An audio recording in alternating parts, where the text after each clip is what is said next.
Gut സംബന്ധമായ പ്രശ്നങ്ങൾ കൂടി വരികയാണ്.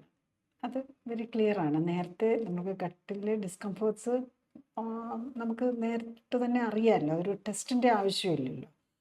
പലർക്കും ഇപ്പം നമുക്ക് തന്നെ കൂടിയ രോഗങ്ങളെക്കുറിച്ച് നോക്കിയാൽ IBD, ഇൻഫ്ലമേറ്ററി ബവൽ ഡിസോർഡർ, അതുപോലെ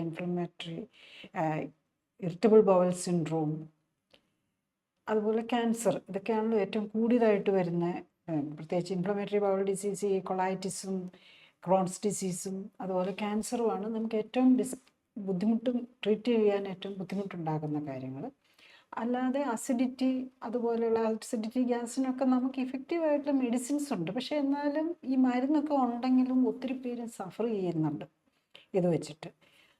അതിന് പല റീസൺസ് ഉണ്ട്, പല കാരണങ്ങൾ കൊണ്ട് അത് വരാം. നമ്മുടെ ലൈഫ് സ്റ്റൈൽ ചേഞ്ച് ചെയ്തു, ഫുഡിൽ വന്നിരിക്കുന്ന വ്യത്യാസങ്ങൾ, അതുപോലെ മരുന്നിൻ്റെ ഓവർ യൂസേജ്. പണ്ടത്തെ നമ്മൾ ഇതുപോലെ മരുന്ന് ഉപയോഗിച്ചിട്ടില്ല. ഈ മരുന്നെല്ലാം നമ്മുടെ ഉള്ളിലേക്കാണല്ലോ ചെല്ലുന്നത്. അപ്പം ഇന്നിപ്പോൾ ഒരു 40 വയസ്സ് 50 വയസ്സ് കഴിഞ്ഞ് ഒരു മരുന്നുകൾ കഴിക്കുന്നില്ലാത്തവരാരുമില്ല. ഇതെല്ലാം നമ്മളുടെ ഗട്ടിനെ ഇത് ചെയ്യാണ് ബുദ്ധിമുട്ടും. ഗട്ടിലെ ആ സിസ്റ്റം തന്നെ തെറ്റിക്കുകയാണ് ചെയ്യുന്നത്.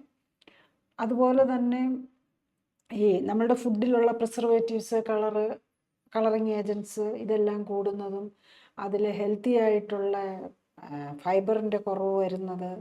അപ്പം മൾട്ടിപ്പിൾ കാര്യം കൊണ്ട് നമ്മളുടെ ഡൈജസ്റ്റീവ് ഹെൽത്ത് കുറഞ്ഞു വരികയാണ്, അല്ലെങ്കിൽ ഡൈജസ്റ്റീവ് ഓർഗനുമായിട്ട് സംബന്ധിച്ച രോഗങ്ങൾ കൂടി വരികയാണ്.